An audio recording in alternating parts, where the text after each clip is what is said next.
In the words of 19th century social justice warrior Dorothea Dix, I tell you what I have seen, painful and shocking as the details often are, that from them you may feel more deeply the imperative obligation which lies upon you to prevent the possibility of a repetition or continuance of such outrages upon humanity. If I inflict pain upon you and move you to horror, it is to acquaint you with the sufferings which you have the power to alleviate and make you hasten to relieve the victims of legalized barbarity. My name is Jen, and this is Outcasts and Dissidents, New England's History of Misbehavior, where we talk about the crazy true stories, real renegades, and rebellious countercultures of New England's past. For some fortunate few with disabilities or some form of otherness in the days of yore, they were cared for by family. Other times, these othered people were hidden from society or not necessarily treated well by their caretakers. Without support from the family, people with any evidence issues at all, really, ended up as vagrants, paupers, or worse. Just like today, actually. But nowadays, people aren't exactly warned out of town quite like they were in the old-timey times, but disproportionately incarcerated or, as ever, left to fend for themselves with little hope or quality of life. Poor farms, started in the 1800s, still ring as familiar today. For the sake of brevity, I will have to gloss painfully over some of these early history bits. Naturally, the history of mental health and othering goes back to time immemorial and isn't even limited to human history proper, never mind New England alone. Suffice to say that people who stood out distinctly for any reason at all were not always treated well by every culture or every person. Particularly in the traumatic, fearsome, loathsome days of colonial New England, the devil's influences were suspect in gosh darn near everything. The extremes, outcomes, and implications have naturally changed with time, society, and culture. To allude to a future episode here, historians have even come to believe that people who were suffering from what we would now know as PTSD and other forms of mental trauma or psychological damage, combined with living in a world understood to be under the threat of supernatural and even satanic forces, were tried as witches in Salem. So, subscribe to learn more when that comes out, eh? Shameless plug aside, as stated so well by shadowsofpineland.org, which we will explain more about soon and talked about in the last episode if you missed that.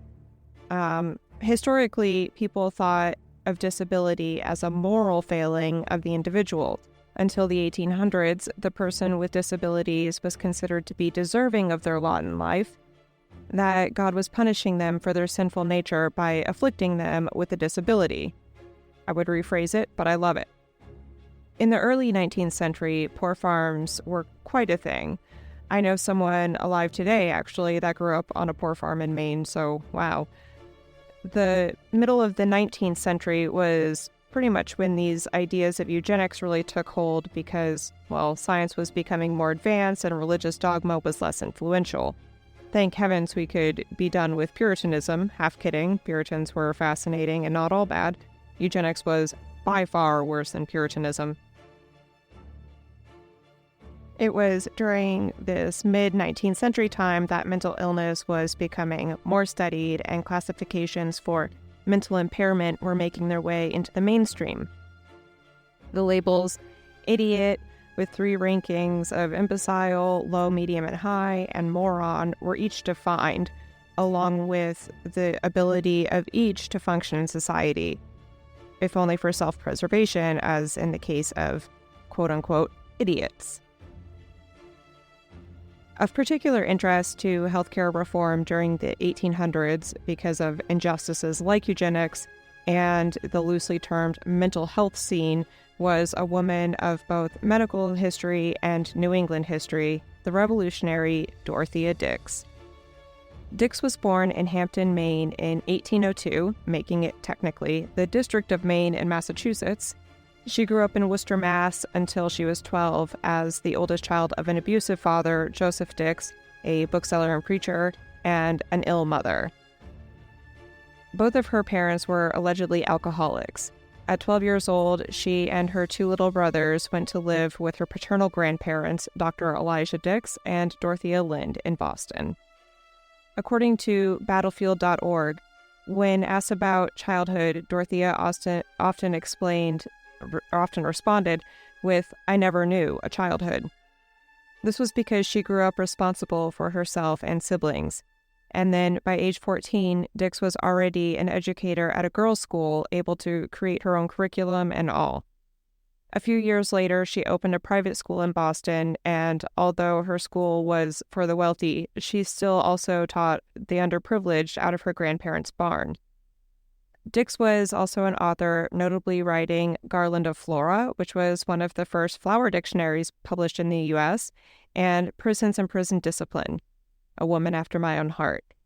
As much as I would love to get into her relationship with nature, we're here for Dix as a reformer and humanitarian, aren't we? During those years, her own health and mental health ebbed and flowed. She managed to travel and accomplish great things despite her challenges.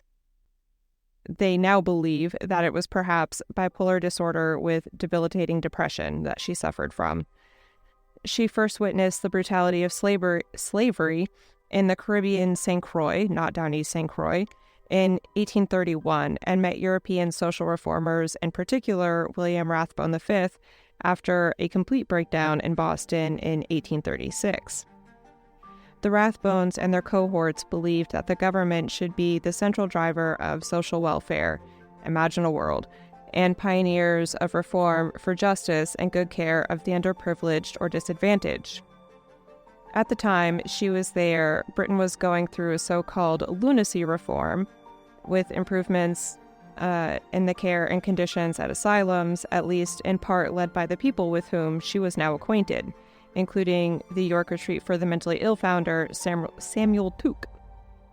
She also met the prison reform advocate Elizabeth Fry while roaming amongst the Rathbone circle of revolutionaries. While prisons were not her primary passion, Fry no doubt influenced her as well. While Dix was staying with the Rathbones in Liverpool, her grandmother died. Dix fortuitously received a large inheritance that served her abundantly for the rest of her life, allowing her to do what she wanted rather than needed to do to survive. In 1840, Dear Dorothea returned to the U.S. and conducted a bit of a survey of standards of care for the mentally ill across Massachusetts in asylums, prisons, and poor farms. Were their medical needs tended to? How were they funded? Did they receive help or simply get shut away somewhere? Were their conditions cleanly and conducive to positivity and healing? Were they fated proportionately to their situation and state of being? Was their care humane and just? Dix was aware of the eugenical injustices where the poor or othered people were regarded about in line with the criminally insane and often fated to live side by side with them for no reason other than to get rid of them, for lack of better term. It'll be no surprise to anyone that her findings were not to her satisfaction. In fact, her report to the Massachusetts legislature, aptly named Memorial to the Legislature of Massachusetts, was scathing and impassioned. "I proceed, gentlemen," she stated, "briefly to call your attention to the present state of insane persons confined within this Commonwealth in cages, stalls, pens, chained, naked, beaten with rods, and lashed into obedience." Dix tells of, at best, inadequate care, but no apparent intentional abuse, in quotes, all the way to incidences of pure and absolute horror. She tells of annual sales of the infirm and an elderly woman with dementia who was the unconscious parent of an infant. "Poor little child," she said, "more than orphan from birth in this unfriendly world. A demented mother, a father on whom the sun might blush or refuse to shine, as no one would say who he was." She told of people chained and caged caged much more often than you would think, one in a stall for 17 years and another dystrophied from immobilization. She claimed similarly of prisons, "I cannot assert that most of the idiotic subjects of the prisons in Massachusetts are unjustly committed, being wholly incapable of doing harm, and none manifesting any disposition either to injure others or to exercise mischievous propensities." I love how people used to talk. We've gotten lazy. She reported caging of these folks in the almshouses, the proper term for a poor farm, was almost universal, and negligences frequent, willful abuse less frequent than sufferings proceeded from ignorance or want of consideration. She gives a nauseating account of a woman in Danvers, Massachusetts, who had gone insane after a period of misfortune. She was released from the hospital as incurable and descended deeper into madness at the almshouse. There she stood, with naked arms and disheveled hair, Dix recounted. The unwashed frame invested with fragments of unclean garments, the air so extremely offensive, though ventilation was afforded on all sides save one, that it was not possible to remain beyond a few moments without retreating for recovery to the outward air.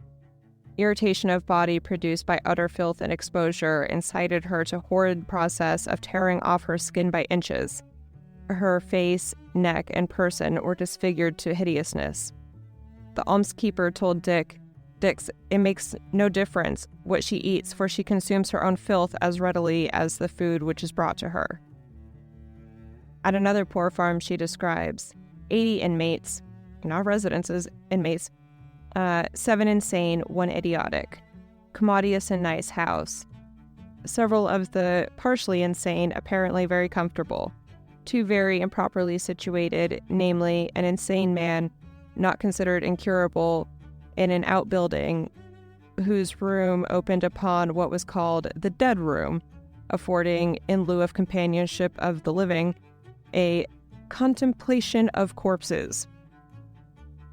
Okay. So she describes a woman later who was sent to a poor farm after being confined to a stall, quote, "Unfurnished with clothes, without bed and without fire, she was left, but not alone.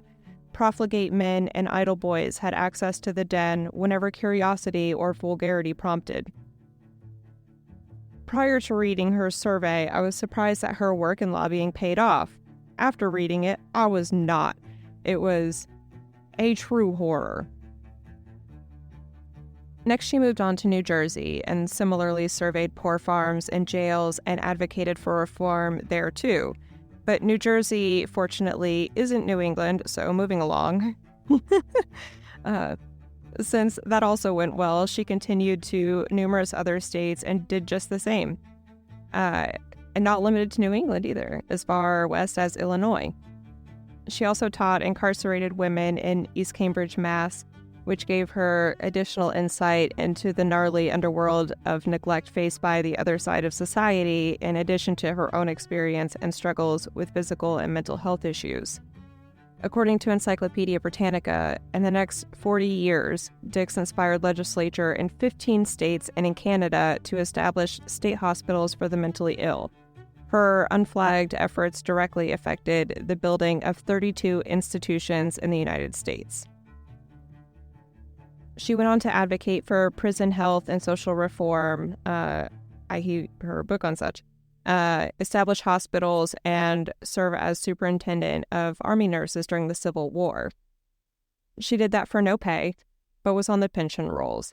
She was renowned for her compassion for soldiers on either side of the war, North or South. However, she was nicknamed Dragon Dix for her no-nonsense sensibilities. Battlefield.org describes her requirements for other volunteer nurses. In order for a woman to become a nurse, she had to be between the age of 35 and 50, be in good health, be of decent character or plain looking, be able to commit to at least 3 months of service, and be able to follow regulations and the directions of supervisors. They go on. Dix even went so far as to say that women had to wear unhooped black or brown dresses with no jewelry or cosmetics. 'Twas not American's next top model, and her interactions with doctors, undoubtedly male, were reportedly tumultuous, as outspoken as she was. Dix died in one of her own hospitals, the New Jersey State Hospital, on July 17, 1887. She was buried in Cambridge, Mass. In the Mount Auburn Cemetery. Posthumously, Dix had a memorial association formed in her honor. On what would have been her 99th birthday, the Memorial Association met on the banks of the Penobscot River near where she was born in Hampton, Maine, to commit a memorial to her, no pun intended. In 1939, a class of graduating nurses in Vermont heard a speech where Dix was even still lauded and commemorated. The speaker, Dr. Edwin Place of Boston, hoped that for every Hitler in the world, there would be 3 Dorothea Dixes. Dix's work was timely and fairly well received in her day. Science and medicine were taking leaps and bounds for better or for worse. The medical model of disability, rather than the antiquated wrath of God model of disability, was gaining popularity. People understood that people who were sick or otherwise struggling were experiencing a medical problem rather than spiritual problem, and it required medical intervention. With further work by reformers like Dorothea Dix, Florence Nightingale, and Samuel Tuke, the social model of disability came about, which asks that we recognize the ways our society is marginalizing people with disabilities, or more aptly, people who are differently abled. This has given rise to our current state of inclusivity. As Shadows of Pineland says, this model argues that we must look past the views of disabled bodies as defective and see instead the ways that society creates barriers to full inclusion for all. This would be where the actual idea of care comes in. Similar to models of disability are models of care and treatment. These two evolve over time and include the moral, tragedy, medical, economic, and societal models, not necessarily in that order. In the moral model, which I believe I just referred to as the wrath of God model, people with intellectual and/or developmental disabilities were spiritually corrupt and blight to society and evil and had to be destroyed, to quote Shadows of Pineland. As Dorothea Dix stated in her memorial, I have been asked if I have investigated the causes of insanity. I have not, but I have been told that this most calamitous overthrow of reason is often is the result of a life of sin. They must take the consequences. They deserve no better care. Shall man be more just than God? Although she knew herself better, knew better herself, and supports her claim with examples of people she encountered in different circumstances after being sold in the annual sales of the infirm.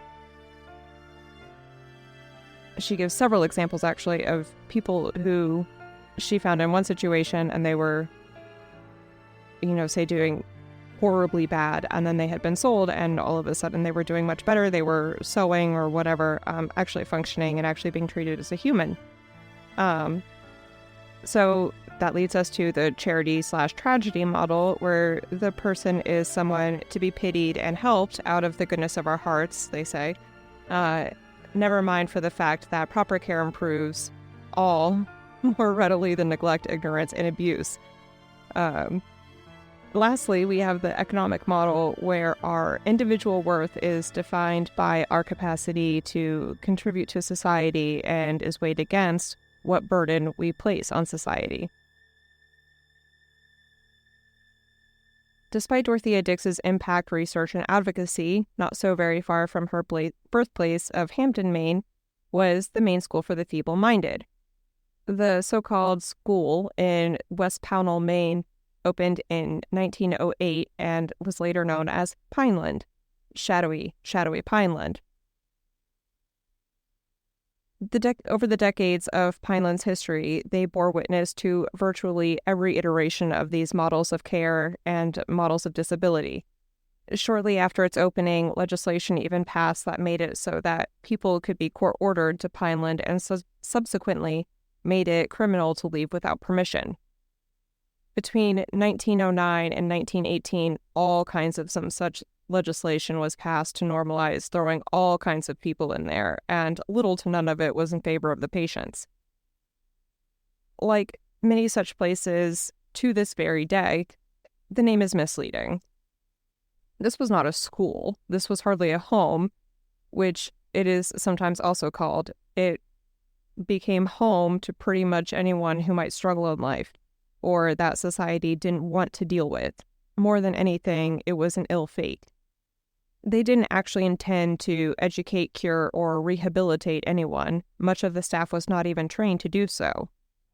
By 1911, 3 years after opening, it was already under investigation for this and other things. However, nothing came of the investigations. According to the aforementioned Pineland commemorative website, shadowsofpineland.org, residents committed to Pineland included orphans, children taken from their poverty-stricken parents, persons with physical disabilities like cerebral palsy, unruly youth or adults convicted of crimes, persons with various intellectual disabilities, and the morally feeble-minded, persons who might later have been termed autistic, and sometimes persons with various types of mental illness.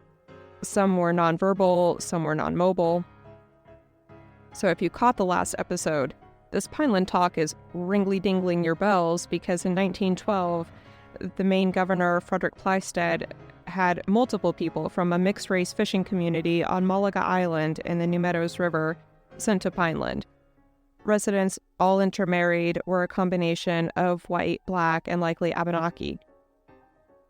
After Plystad and his cohorts visited the island under the false pretenses of helping the residents, Plystad had some of Malaga's residents who, as I said in the last episode, would have fit whatever profile for being inferior according to eugenics, when Malaga's entire community was, quote, assessed based on composition of their individual households, racially that means, and each person's physical, mental, and financial state. 8 or 10 of the residents were committed to Pineland, mostly the Marks family, even though a couple of them only might have truly had any type of disability. I believe they said there were only 2 of the people on the island who actually could have been considered disabled. And this particularly really goes back to those models of care and models of disability, specifically economic. They were reputed to be lazy people, even though they lived a brutal existence on that little island and collected welfare from the Paupers Fund. And the moral model, too, as this community was mixed race, which was immoral AF, and at times in the community's history, totally illegal. In 1914, the State Board of Charities and Corrections, the Department of State government that oversaw jails, asylums, and the like, was planning to grow the capacity and residency at Pineland. They anticipated they would need to accommodate at least 1,500 people. This was not the only such facility in the state, you guys. Maine is very rural. Even to this day, the entire state's population is that of a city, and not even a large city. They were already planning to do the super gross thing, which was prioritizing females between the age of 12 and 50 who are capable of bearing children, in quote, to, quote, control the ability of feeble-minded to reproduce. That's right, forced sterilization. In fact, some of the people from Malaga were forced to be sterilized at Pineland. As explained by Shadows of Pineland, women of feeble mind were said to be promiscuous and, of course, would breed more generations of defectives with their loose morals. Disgusting. So some of Pineland's female patients were told they would never be released if they did not submit to being sterilized. In 1925, the Maine legislature passed a sterilization law to, quote, prevent reproduction of feeble-mindedness or in treatment of mental disease. so that those who were not fitting in with modern society could not have children who would follow suit with their parents and also be, well, outcasts, as these women were not considered capable, however founded or unfounded the claim, of maternal nurturing. After all, women were the moral foundation of society, and yet men were making these decisions. In 1931, another similar law was passed. Another similar law, not for protection, but for ease of coercion. And in 1933, the school was expanded to increase its capacity to by more than 200 patients. 5 years later came the first whispers of something more sinister, as Pineland says. The facility was accused of failing to provide enough clothing, heat, or soap for the residents. In 1941, the state passed further legislation that people could be subject to involuntary sterilization even if they were not institutionalized. However, for some good news, patients were given furlough benefits the same year, with some caveats. Through the 1940s, it continued to expand, but a women's group coordinated and yet another investigation was warranted. This time, they found that the school was overcrowded and understaffed, leaving residents neglected, particularly in terms of clothing and food. In 1951, Pineland was found to use, quote, cruel and abusive treatment, including excessive use of straitjackets and physical punishments. Superintendent Peter Bowman reported that some patients had been scalded, beaten, and sexually abused in the recent past, admitted that, but blamed staffing shortages and a tight budget, and that there were times that patients were taking care of patients rather than being cared for by staff, as if that is any excuse, and that isn't virtually an abuse in and of itself. But egregious ignorance has been a theme throughout, hasn't it? Quite frequently stated by Dorothea Dix. And not the egregious ignorance of the insane either, of the caretakers. So, for example, there was one resident by the name of Vanessa who had her teeth removed without analgesic, her clothes were ripped off, and she was subject to chemical restraints, which I imagine means the likes of pepper spray. She was sent to Pineland as an orphan in her teens.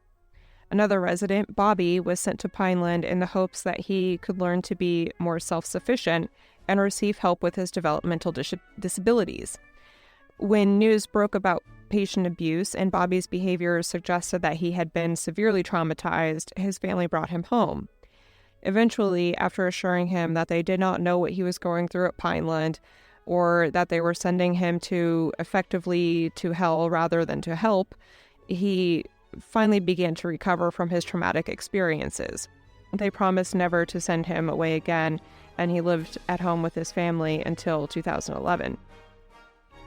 The manager of Pineland, Mr. Bowman, was quoted by the Lewiston Evening Journal as saying he was powerless to take complete corrective action because I need more help and better facilities on October 15th, 1954. Subsequent recommendations for Pineland included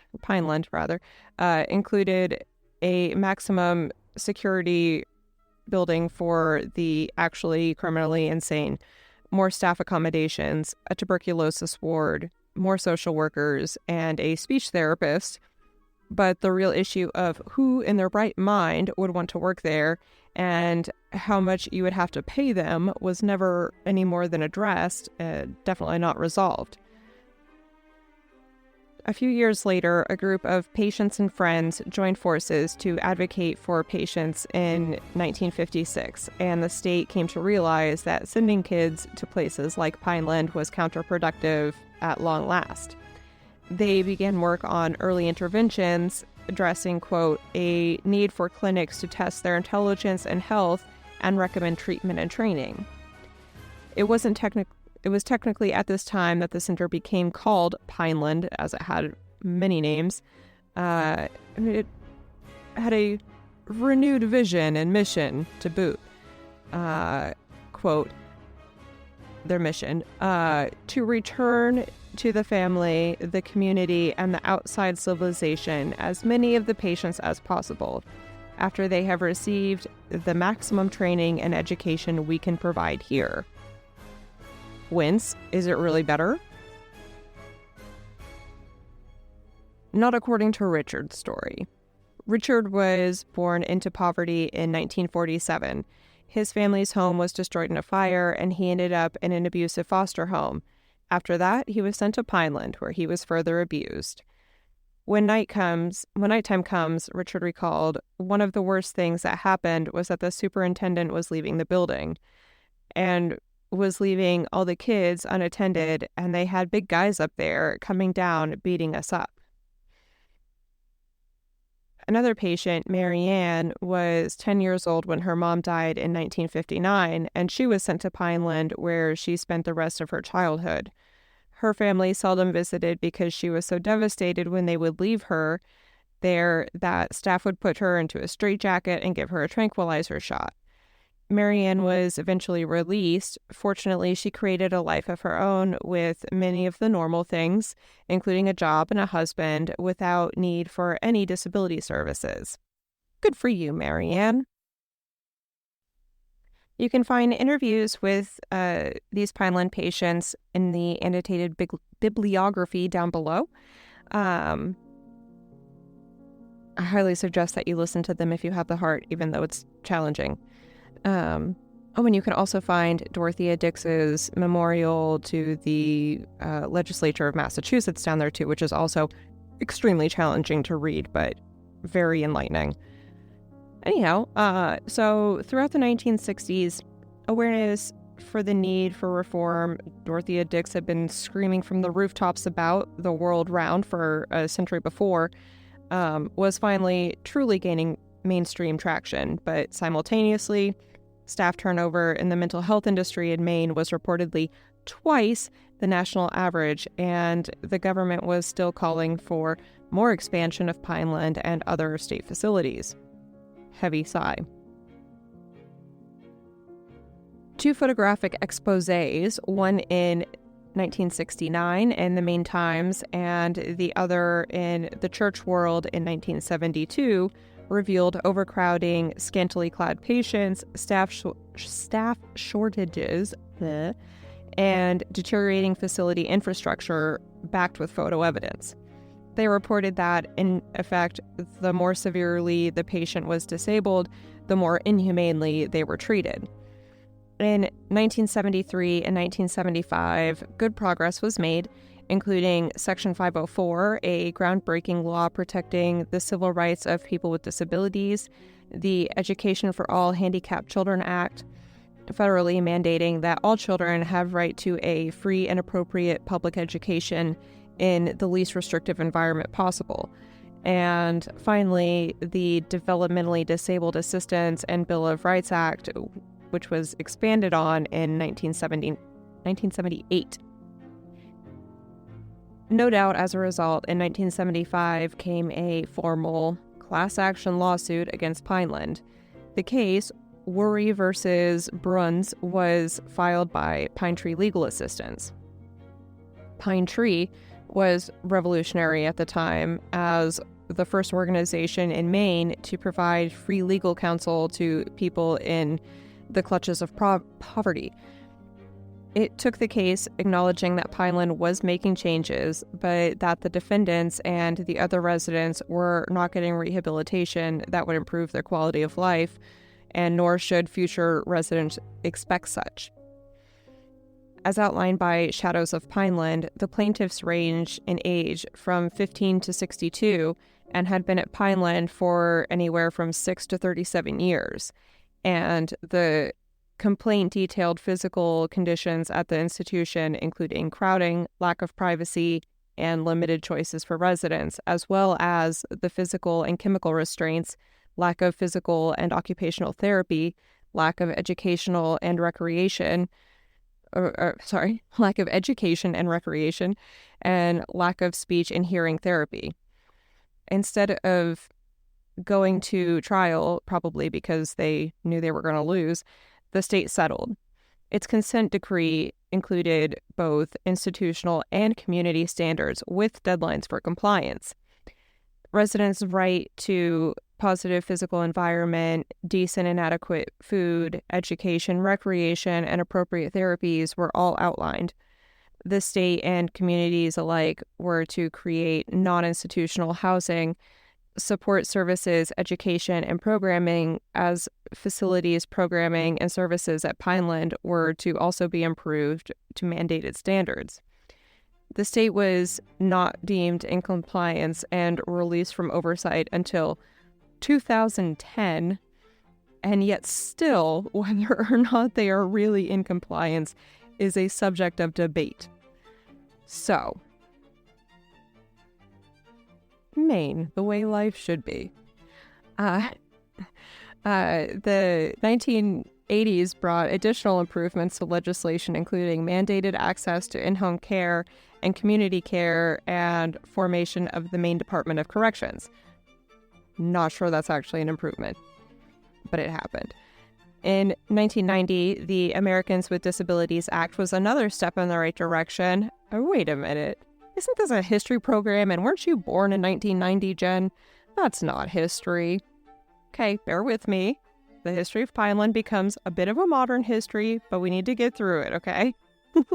That's because even still, inadequate funding and staff shortages in 1991, combined with too limited community care options and inadequate oversight, and more further other state noncompliance, led to yet another lawsuit. This one resulted in a new settlement called the Community Decree in 1994. However, because apparently they hadn't improved much since 1908, the state still decided to close Pineland and needed to work with the community and other institutions to help adapt former residents to a better life. Social services workers had to build trust with the abused residents and help them to learn to make decisions and work on taking care of themselves to the best of their true ability. They had to build autonomy muscles that had gotten weak during their restrictive time at Pineland, which was decades for some people. One such organization is OHI, which was founded in 1979 as the first nonprofit in Maine to take up the responsibility of caring for people who had been institutionalized with intellectual disabilities and mental illness, both from Pineland and formerly Bangor Mental Health Institute, now the Dorothea Dix Psychiatric Center, which is eerie AF, by the way. It reminds me of a concentration camp, and I just hope that they are nice to their patients. But to wrap up here, I want to share one last excerpt from the Memorial to the Legislature of Massachusetts by Dorothea Dix for you to think about. She reports of a woman who was kept in a closet under the stairs. Her countenance furrowed, not by age, but suffering, was the image of distress in that contracted space, unlighted, unventilated, and poured forth the wailings of despair. Mournfully, she extended her arms and appealed to me. Why am I consigned to hell? Dark, dark. I have done no crime in my heart. I had friends. Why have all forsaken me? These groans, those wailings, come up daily, mingling with how many other, a perpetual and sad memorial, says Dix. When the good Lord shall require an account of our stewardship, what shall all and each answer? Unfortunately, I can't say with certainty that we have changed for the better and always, and in fact, I can adamantly state that conditions are, to this day, appalling in many ways, in many places, much the same. I actually just watched a horrific 17-minute torture of an inmate in a Maine prison recorded on a body cam just a few years ago. Somebody who just needed different and better help. Despite 150 years of advocacy, I can only hope that healing and good help becomes our norm. Down under, you will, as always, find an annotated bibliography with this and other sources used for making this episode. Be sure to give me 5 stars, like, follow, and all of that good stuff. Make sure you don't miss out on more to come, like that tasty little tidbit I threw in earlier about Salem's witches and suspected psychological trauma. Of course, my Patreon subscribers deserve a huge thank you and shout out because they are helping to cover the cost of doing this thing, which isn't free, of course. So show me some love and join the generous folks on Patreon because I love doing these episodes just for you.